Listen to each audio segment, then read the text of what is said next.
Assalamualaikum warahmatullahi wabarakatuh. Kami dari kelompok 5 yang beranggotakan Nidaul Khairiyah, Ahmad Nurhodari, dan saya sendiri, Nurhaliza Saadah.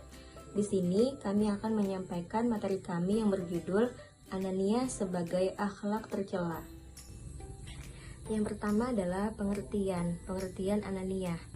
Secara etimologi, kata Ananiyah berasal dari bahasa Arab, yaitu ana, yang artinya saya atau aku.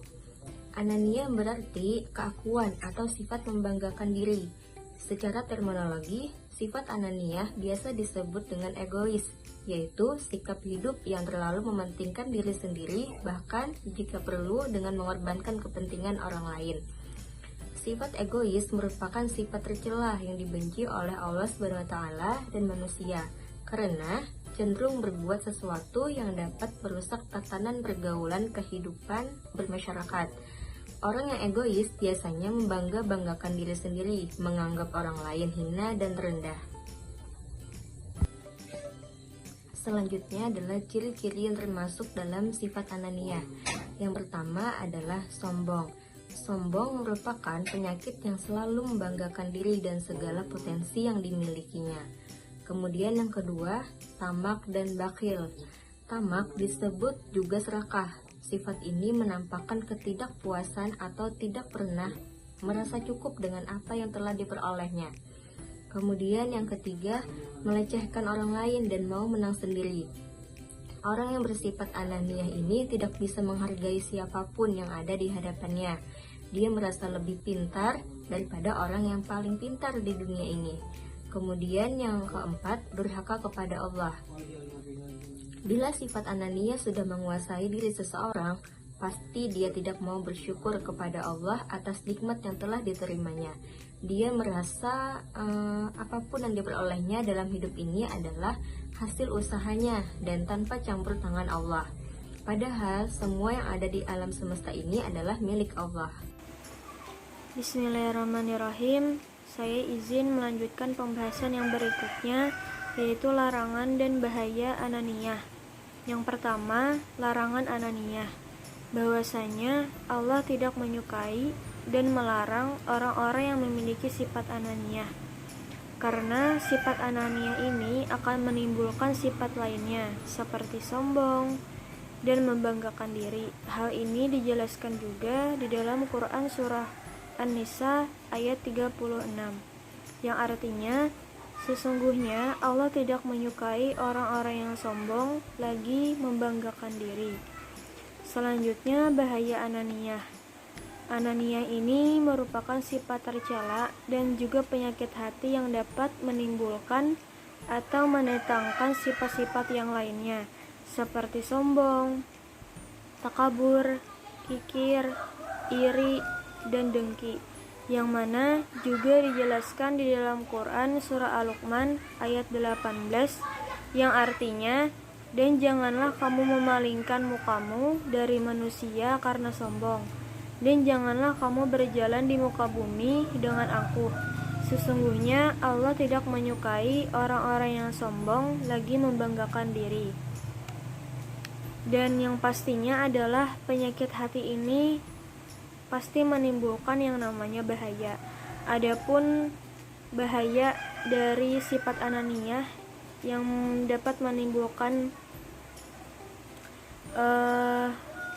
mendatangkan bahaya bagi dirinya maupun orang lain, di antaranya adalah yang pertama, dapat menimbulkan kekecewaan orang lain. Yang kedua, merusak hubungan persaudaraan. Yang ketiga, memutuskan hubungan silaturahim. Yang keempat, dijauhi dalam pergaulan dan dikucilkan oleh orang lain. Selanjutnya, kaku dalam pergaulan sehingga sulit mencapai ketentraman hidup bersama. Selanjutnya, menimbulkan kebencian, pertengkaran, dan permusuhan.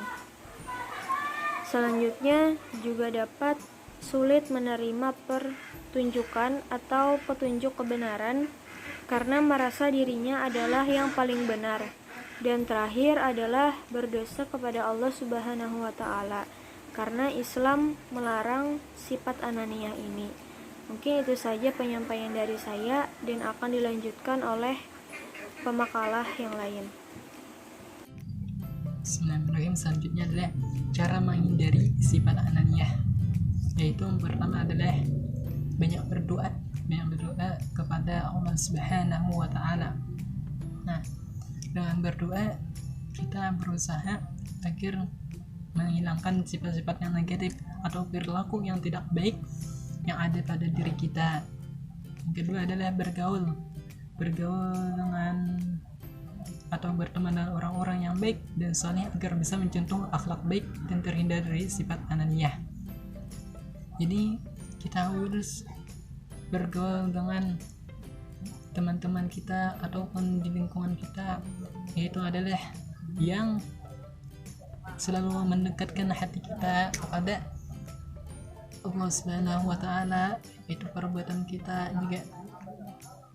Yang ketiga, saling menghargai dan menghormati orang lain tanpa membeda-bedakan kekayaan, jabatan, suku, budaya maupun agama.